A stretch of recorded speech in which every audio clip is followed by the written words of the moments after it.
किसी गांव में एक साधु रहा करता था। वह जब भी नाचता था तभी बारिश होती थी।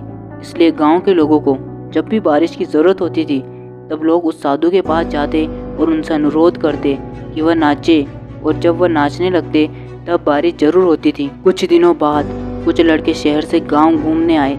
जब उन्हें यह बात पता चली कि किसी साधु के नाचने से बारिश होती है तो उन्हें यकीन नहीं हुआ। शहरी पढ़ाई लिखाई के घमंड में उन्होंने गांव वालों को चुनौती दे दी कि अगर हम भी नाचेंगे तो बारिश होगी, और अगर हमारे नाचने से बारिश नहीं होगी तो साधु के नाचने से भी बारिश नहीं होगी। अगले दिन सुबह सुबह गांव वाले चारों लड़कों को लेकर साधु की कुटिया के पास पहुंचे।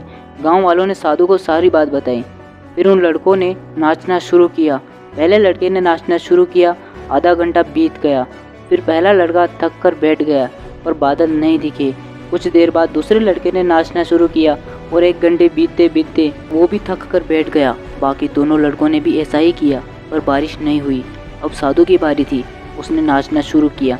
1 घंटा बीत गया पर बारिश नहीं हुई। साधु फिर भी नहीं रुका, वह नाचता ही रहा। नाचते नाचते 2 घंटे बीत गए पर बारिश नहीं हुई। 4 घंटे बीत गए पर बारिश नहीं हुई। लेकिन साधु तो रुकने का नाम ही नहीं ले रहा था। धीरे धीरे शाम ढलने लगी। तभी बादलों की गड़गड़ाहट सुनाई दी और थोड़ी देर बाद जोरों की बारिश होने लगी। यह देखकर चारों लड़के दंग रह गए और तुरंत साधु से क्षमा मांगी।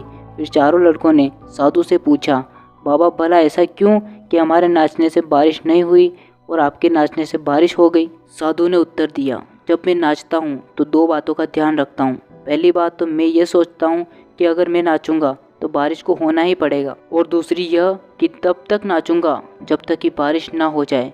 सफलता पाने वाले में भी यही गुण विद्यमान होता है। वे जिस काम को भी करते हैं उसमें उन्हें सफल होने का पूरा भरोसा होता है, और वह तब तक उस काम को करते हैं जब तक कि उसमें सफल ना हो जाए। इसलिए अगर हमें सफलता हासिल करनी है तो इस साधु की तरह ही अपने लक्ष्य को प्राप्त करना होगा।